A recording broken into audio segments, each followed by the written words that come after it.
Assalamu alaikum wa rahmatullahi ta'ala wa barakatuh. Bienvenue à tous et à toutes. Je vous ai parlé d'un rituel. Effectivement, il y a un rituel. Il y a 3 questions qui font toujours partie du rituel. L'autre fois, on ne l'a pas fait parce qu'on le fait à la fin du film. 3 questions toujours. Lorsque vous faites la discussion d'un film, il y a 3 questions qui doivent être posées, même si vous n'avez pas d'autres questions.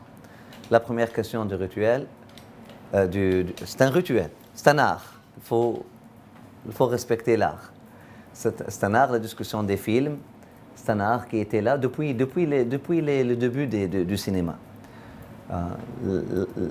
La première question qui doit toujours se poser, quel titre vous auriez donné au film? Quel autre titre vous auriez donné au film?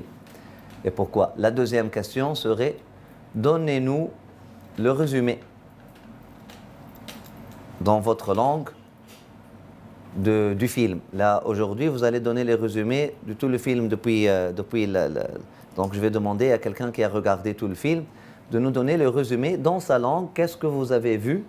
Qu'est-ce que vous avez vu? C'est quoi? Est-ce que vous pouvez nous expliquer ces images-là et ces événements-là? Qu'est-ce que s'est passé du film? La troisième question, c'est quelle image qui vous a arrêté ou qui vous a marqué le plus?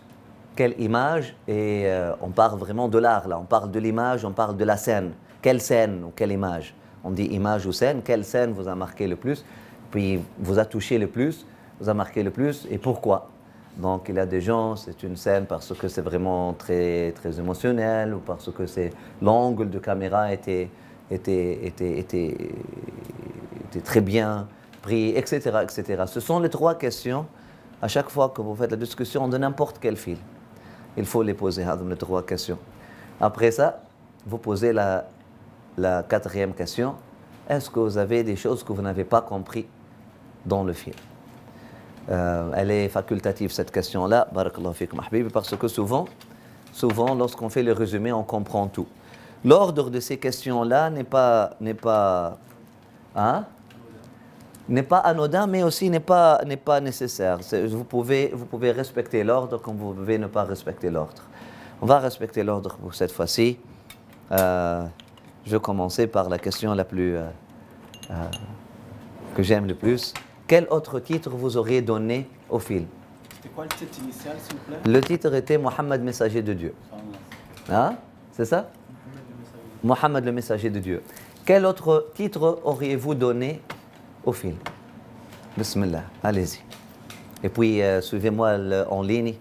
On ne veut pas les ignorer, nos frères et sœurs. Si quelqu'un peut suivre avec le téléphone en ligne pour nous donner leur... Quel autre film auriez-vous donné au film? Et quel autre titre auriez-vous donné au film? Bismillah. Maintenant, vous l'avez regardé tout, vous l'avez visionné, vous l'avez écouté ou regardé? C'est quelque chose que j'ai jamais compris en français, mais bon. Moi, je vais me lancer. Lancez-vous. Je prends le micro ou... Oui, bien sûr. Oui. Bismillah. Bismillah. Bismillah ar-Rahman ar-Rahim. Bismillah ar-Rahman ar-Rahim. Moi, je vais répondre à 2 questions en même temps parce qu'il y en a une qui est connexe à l'autre. Non, on va commencer par quel autre titre? OK. Quel autre titre? Ouais. Il faut que je donne l'exégèse du titre, pourquoi j'ai donné ce titre. Oui. Parce que ça va répondre à l'autre question, malheureusement. En partie, oui. C'est pas voulu. Très bien, allez-y, Okay. allez-y. J'aurais dit, en fait, compte, la naissance de l'amour. La naissance de l'amour, oui.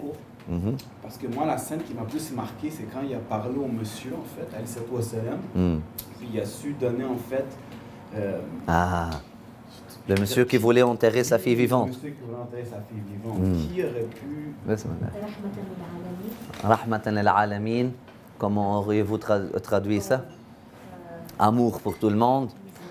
Miséricorde, amour inconditionnel pour tout le monde. Oui, très bien. C'est connu, c'est un des titres du prophète sallallahu alayhi wa sallam.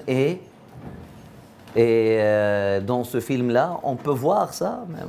On parle ici du prophète avant même 95% des scènes du film parlent de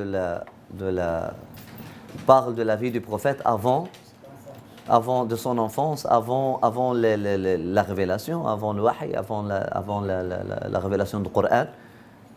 Mais on peut déjà voir rahmatan lil alamin, alors que Allah subhanahu wa ta'ala dit « Ma arsalnaka la rahmat lil alamin » ton message est une rahma lil alamin. Mais le prophète sallallahu alayhi wa sallam lui-même, c'est une rahma lil alamin, c'est une paix, c'est un amour inconditionnel, c'est une paix universelle, c'est une miséricorde qui est descendu. Qui englobe tout le monde. Pas seulement tout le monde, mais l'alamin, toute la création. Bismillah, oui. Un autre titre. La vie du prophète Mohammed. La vie du prophète Mohammed sallallahu alayhi wa sallam. Bon. Ça décrit les événements de sa vie. Pour cette partie-là, on parle vraiment de son enfance, plus qu'autre chose. Oui, et puis, oui, il y a 5% qui parlent de la hijra, de la pré-hijra. Oui. Oui. La destinée. Moi, ce que ça m'a fait penser, c'est pour deux raisons. Parce que je trouve qu'il y a beaucoup de scènes qui mettent vraiment l'emphase sur comment l'arrivée de Mohammed sallallahu alayhi wa sallam dans la vie des gens a vraiment changé leur destin, a changé leur vie, a réorienté leur vie. Par exemple, avec l'exemple qu'Alex donnait, avec l'homme qui allait enterrer sa propre fille. Puis tu vois vraiment l'intervention du prophète dans leur vie, qui va la réorienter complètement. Mais aussi parce qu'on voit qu'avant même la prophétie, il y avait vraiment une destinée chez cet enfant. Tu vois on voit, même si on ne voit pas le personnage en tant que tel dans le film, on voit qu'il comprend qu'il est investi d'une destinée particulière, d'une mission, et puis qu'il assume un rôle déjà avant la prophétie. Que vous appelez comment ce rôle avant la prophétie? La sainteté. Déjà, Mohammed était saint de quel degré de sainteté? Quel degré de sainteté? Parce que la sainteté a des degrés. On appelle ça comment? Le plus haut degré de sainteté, on l'appelle comment? Wa ummuhu, dans le Coran, Allah subhanahu wa ta'ala le mentionne. Isa ibn Maryam, Rasoul, wa ummuhu, al-Masih ibn Maryam, wa ummuhu, صديقة كان يأكلان الطعام. الصديقية الكبرى, c'est le plus haut degré de wilaya. الصديقية الكبرى. الصديقية الكبرى, ils disent il n'y a rien entre le siddiq et le prophète. Il n'y a pas de différence entre le siddiq et le prophète en ce qui concerne la connaissance d'Allah, en ce qui concerne les degrés de la wilaya, sauf que le prophète a une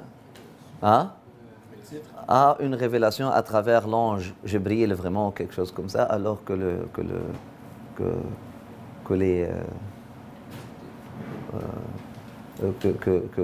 les siddiq n'ont pas. Ça fait partie de la aqida. J'aimerais faire une petite remarque ici, parce que il y a cette fâcheuse tendance aujourd'hui qui dit, selon laquelle ils veulent nous convaincre que le prophète sallallahu alayhi wa sallam, avant la révélation, il était juste un homme comme tout le monde. Bien que personne, il n'y a aucun savant qui nous l'a dit, il n'y a aucun savant qui a osé le dire, ni même Mohammed bin Abdul Wahhab, ni même savant, de toute façon, mais aucun ignorant même, aucun savant et aucun ignorant qui se prend pour savant n'a osé le dire. Mais cette crise-là, cette compréhension-là, fâcheuse, elle se trouve aujourd'hui chez les étudiants de campus, chez les étudiants des universités. Je dirais que c'est une chose qui est là durant à cause de l'ignorance complète de qu'est-ce que cela veut dire. Et puis les gens ils lisent le Coran, et puis tu trouves des gens aujourd'hui, ils lisent le Coran sans comprendre, sans aller voir les ulama, les livres de ilm. Et là ils disent, ok, Moussa était un criminel avant la prophétie, et puis Dieu lui a donné la prophétie. Et voilà, Mohammed sallallahu alayhi wa sallam, il était juste un berger. Et puis il n'y avait rien de spécial dans sa vie. Il était dirigé, il était protégé, même il y a des interprétations de sa protection. que, effectivement, parce qu'on lit dans des textes authentiques, le prophète sallallahu alayhi wa sallam lui-même, il parle, il a dit, Dieu m'a empêché, mana'ani, empêché ou protégé. Dieu m'a préservé. Le mana', c'est la préservation, mais tu trouves toujours la traduction par empêché, alors que normalement, c'est mieux de la traduire préservé. Dieu m'a préservé, ou selon leur traduction, m'a empêché de toucher les idoles durant toute mon enfance. Je n'ai pas pu toucher aux idoles. Dieu m'a protégé ou m'a préservé de me prosterner pour des idoles toute mon enfance. Dieu m'a empêché, m'a préservé durant toute ma jeunesse de faire comme tous les jeunes.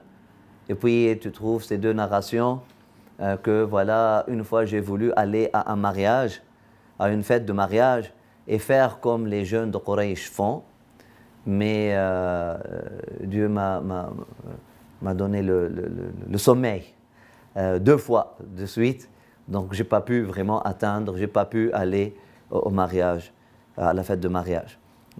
Les 2 récits sont là, sont authentiques, sauf que, comme tout récit, l'imagination joue un rôle et le paradigme joue un rôle. C'est selon ton paradigme, selon la perspective avec laquelle tu vois les choses, c'est selon ça que tu vas juger, que tu vas lire. Et là, on trouve le discours très, très, très moderne, vraiment très moderne. C'est des années 70, ce n'est pas un discours des savants, c'est un discours des activistes jeunes. Ce n'est pas un discours des savants, c'est un discours des activistes jeunes, des étudiants, des activistes jeunes qui surtout des associations étudiantes et autres, etc. C'est là où j'ai vu ça. Je ne l'ai pas vu nulle part ailleurs.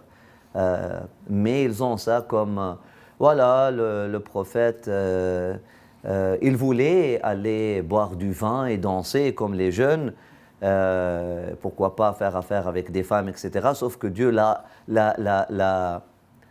empêché par une destinée, l'a empêché. Mais lui, il voulait aller. Vous vous rappelez de ça, c'est ça, c'est comme ça qu'ils vous disent. Lui, il voulait, il nous laisse croire que lui, il voulait aller faire le mal. Lui, il voulait aller se prosterner pour un idole. Lui, il voulait toucher l'idole. Lui, il voulait se déshabiller lorsque tous les jeunes de Quraysh se sont déshabillés pour nager. Mais c'est là où où la force divine intervient de façon subite pour l'empêcher, de ça. Alors que le prophète sallallahu alayhi wa sallam n'a pas dit ça. Il a dit Inna Allah mana'ani min, pas mana'ani an. Il y a une différence mana'ani an ou mana'ani min en arabe. Le mana'a, c'est-à-dire empêcher, comme ça peut dire préserver, ça dépend de l'article qui vient après. Il dit ici, lorsqu'on le traduit, Dieu m'a préservé de le faire. M'a préservé. Préserver, la préservation peut certainement et doit normalement, si on parle d'une préservation, elle fait appel à quoi? Elle fait appel à l'intention, à la vraie irada, à la vraie volonté de l'être humain. Lorsque je te dis, Dieu m'a préservé de boire le vin durant toute ma jeunesse. Parce que je suis en train de dire qu'à chaque fois que je veux boire le vin, il y a un policier qui m'interrompt. Non, Dieu m'a préservé, ce n'est pas m'a empêché, il m'a préservé de le faire. C'est-à-dire, Dieu a fait en sorte. Puis il y a d'autres récits, il a dit, Dieu a mis dans mon cœur, dès ma petite enfance, le mépris de l'idolâtrie. Et le mépris, et Dieu a mis, dès ma petite enfance, la chasteté.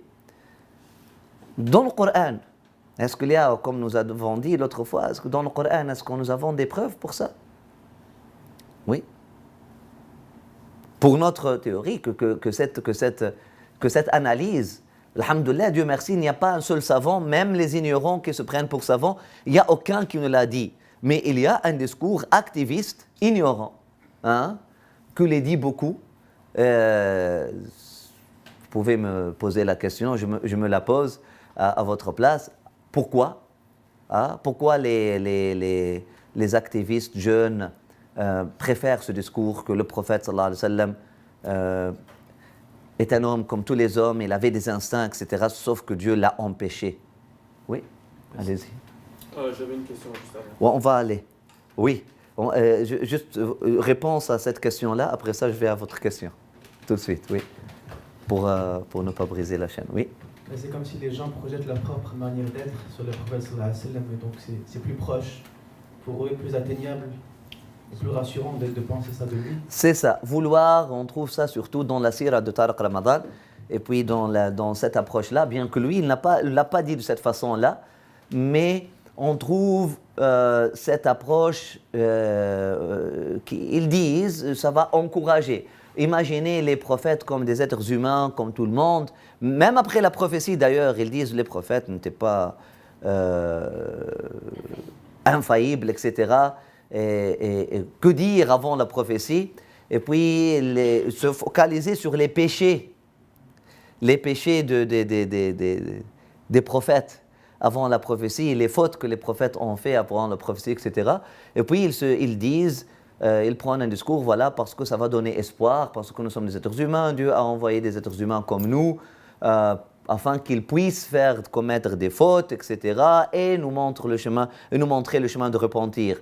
C'est un discours fallacieux, c'est un discours qu'aucun savant musulman ne l'a prôné ou ne l'a prononcé, ou ne l'a utilisé, mais ça vient d'où? Ils l'ont pris d'où? Colonialisme, vous vous approchez, mais de quel courant? Ils l'ont pris d'où?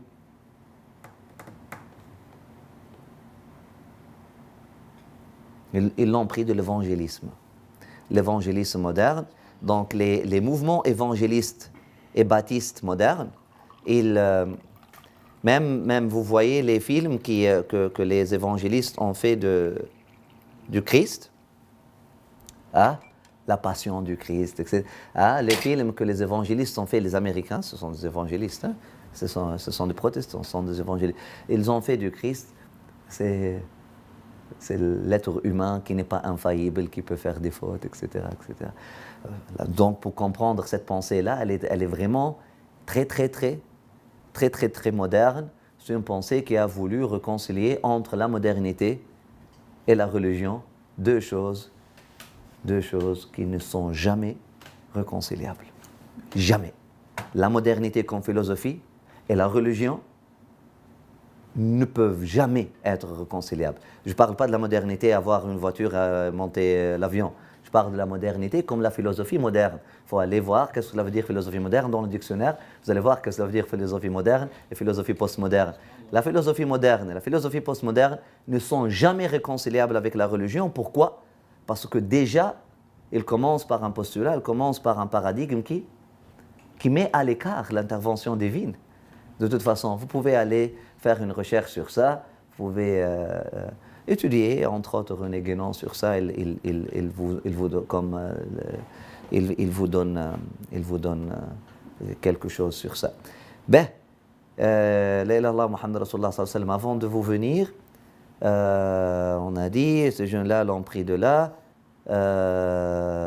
J'ai posé une question dans le Coran, pour notre position et la position de tous les savants, heureusement, qui dit que les prophètes avant la prophétie étaient des saints, étaient déjà des saints au plus haut degré de la sainteté.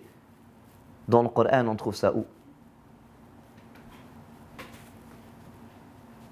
Dans le Coran, on trouve ça où? Que le prophète Mohammed, une preuve que le prophète Mohammed, sallallahu alayhi wa sallam, était un saint au plus haut degré de la sainteté avant la révélation. Une preuve dans le Coran, pas dans le hadith. On a parlé du hadith. Je veux maintenant dans le Coran. Imaginons, nous n'avons aucun hadith. Nous n'avons que le Coran. Yallah, bismillah. Une preuve du Coran. C'est après la prophétie. In huwa illa wahyun yuha. Moi, je parle, le prophète Mohammed, lorsqu'il était enfant, lorsqu'il était bébé, et lorsqu'il était enfant, et lorsqu'il était jeune, avant la révélation, Alam nashrah laka sadrak wa wada'na anka wizrak alladhi anqadha dhahrak wa rafa'na laka dhikrak, ça dépend. Ça dépend. Il y a plusieurs explications sur le Sharh. C'est quoi un prophète? Un prophète est un prophète. Hein? Je vous facilite là. Un prophète est un prophète, non? Un prophète est un prophète, non? Donc, le prophète, c'est un phénomène. C'est quoi un prophète? C'est un phénomène divin. C'est un phénomène. Hein? Comme le lever de soleil, le coucher de soleil, la pluie. Hein? La pluie, c'est la pluie. La pluie, ça fait 1000 ans, c'est la pluie aujourd'hui. La pluie, ça fait 4000 ans, c'est la pluie aujourd'hui. C'est le même phénomène. Hein? La prophétie, c'est un phénomène aussi. Non? La prophétie, c'est la prophétie. Un prophète est un prophète. Yallah. Je vous ai facilité beaucoup, là. Le récit de la naissance du Christ. Ah, le récit de la naissance du Christ, le récit de la jeunesse de Moïse, le récit de la... Ah, parce que c'est le Christ dans son enfance, et le récit de la jeunesse de Yahya. وبرا بوالديه ولم يكن جبارا شقيا وسلام عليه يوم ولد ويوم يموت ويوم يبعث حيا. سيدنا عيسى وبرا بوالدتي ولم يجعلني جبارا شقيا والسلام علي يوم ولدت ويوم اموت ويوم يبعث حيا. اسماعيل, l'enfance d'Ismaïl et la jeunesse. يا أبت افعل ما تؤمر ستجدني إن شاء الله مع الصابرين. Ismaïl, il parlait comme ça après la révélation ou avant la révélation? Avant la révélation. On sait bien qu'Ismaïl a reçu la révélation à l'âge de 40, comme tous les prophètes. Ok? Comme la majorité des prophètes. Les autres l'ont reçu à 33. Il y en a une minorité qui l'ont reçu à 33, mais tous les prophètes l'ont reçu à 40 ans. Donc, Isa, lorsqu'il dit « وَبَرًّا بِوَالِدَتِي وَلَمْ يَجْعَلْنِي جَبَّارًا شَقِيًّا », il parle avant la prophétie ou après? Avant la révélation. Moussa, lorsque Allah subhanahu wa ta'ala le garde, ou avec وَحَرَّمْنَا عَلَيْهِ الْمَرَاضِعَ مِنْ قَبْلُ, Allah subhanahu wa ta'ala le garde, le préserve, et lorsqu'il a voulu protéger, défendre une personne qui était lésée, qui était lésée, une personne qui vivait une injustice, persécutée. Il l'a défendu, Moussa, avec au point que il l'a tué, pas le voulant tuer, c'est juste l'énergie spirituelle, l'énergie de l'homme de Dieu qui était dans sa main, parce qu'il a électrocuté l'autre. Mais wakazahu Moussa bi'asa, il l'a touché avec son bâton. Il n'a rien fait. Wakazahu. Tu sais ce que ça veut dire wakaza bil-arabi? Wakaza, c'est ça. C'est ça. Ok. Il a fait comme ça, là, khalas. Non, il a poussé. Il a poussé avec son bâton, là, khalas. Qatalahu.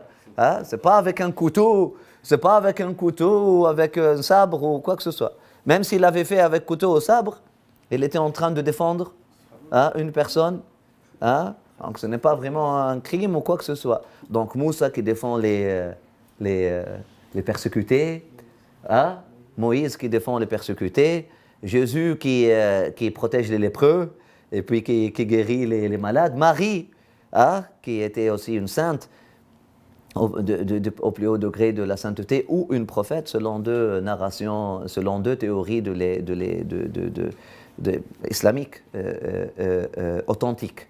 C'est pas juste marginal, minoritaire, oui, mais authentique. Et puis Ismaïl, Youssef, durant son enfance, le rêve qu'il a vu et tout ça. Donc, ça ne ferait pas de sens. Ça ne ferait pas de sens si l'enfance du prophète Mohammed sallallahu alayhi wa sallam serait différente de l'enfance des autres prophètes. Vous comprenez? C'est un phénomène et Dieu fait bien les choses de façon qu'il suit Allah subhanahu wa ta'ala sunnat Allah fi alladhina qad khalaw min qablika. Sunnat Allah fi alladhina qad khalaw min qablika. ولن تجد لسنة الله تبديلا ولن تجد لسنة الله تحويلا. Allah subhanahu wa ta'ala, lorsqu'il parle au prophète sallallahu alayhi wa sallam, il dit ta vie va suivre la même destinée, la même marche, le même courant, le même fil, le même chemin, le même récit, la même tendance, la même direction que la vie des prophètes qui sont venus avant toi.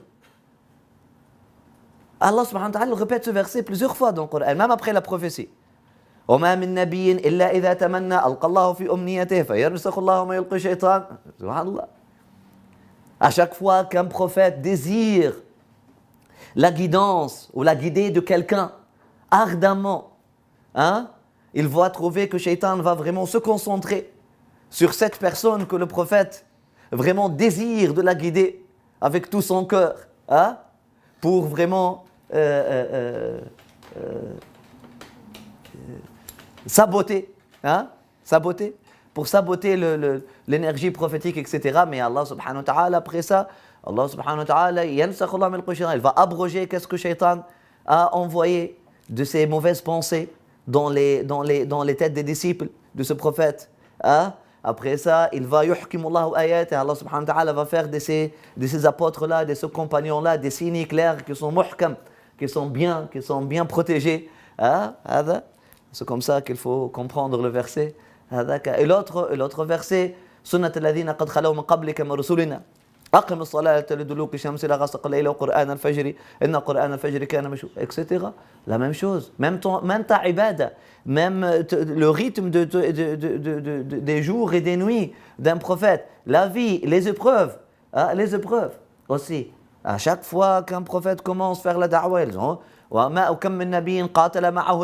même la guerre. Devoir protéger la amana d'Allah subhanahu wa ta'ala contre la haine et contre les attaques de ceux qui veulent attaquer, et les hostilités, c'est la même chose. Aussi, toujours, ceux qui sont avec les prophètes, qui وَمَا آمَنَ لِإِبْرَاهِيمَ إِلَّا وَمَا آمَنَ لِمُوسَى إِلَّا ذُرِّيَّةٌ مِّن قَوْمِهِ عَلَى خَوْفٍ مِّن فَرْعَوْنَ مَلَائِهِ أَن يَفْتِنَهُمْ. Toujours, qui suit le prophète? Les aînés, les riches, les nobles, la noblesse? Non. Qui? Les faibles, les démunis, etc. Tout ça, Allah subhanahu wa ta'ala nous dit dans le Coran qu'à chaque fois Allah envoie un prophète, c'est toujours comme ça. C'est toujours comme ça. Aussi, l'enfance d'un prophète. D'ailleurs, dans le hadith, le prophète sallallahu alayhi wa sallam, lorsqu'il parle de la naissance, du miracle de la naissance, il a dit, lorsque ma mère était née, et lorsque j'étais né, ma mère a vu une lumière qui a éclairé pour elle les châteaux de Busra. وَكَذَلِكَ أُمَّهَاتُ الْأَنْبِيَاءِ يَرَيْنَ. Et c'est comme ça que les mamans des prophètes voient. Donc, l'étoile filante, la lumière, tous les signes que vous avez vus durant durant la première partie du film, les signes de naissance et l'enfance et tout ça, ce qui se passe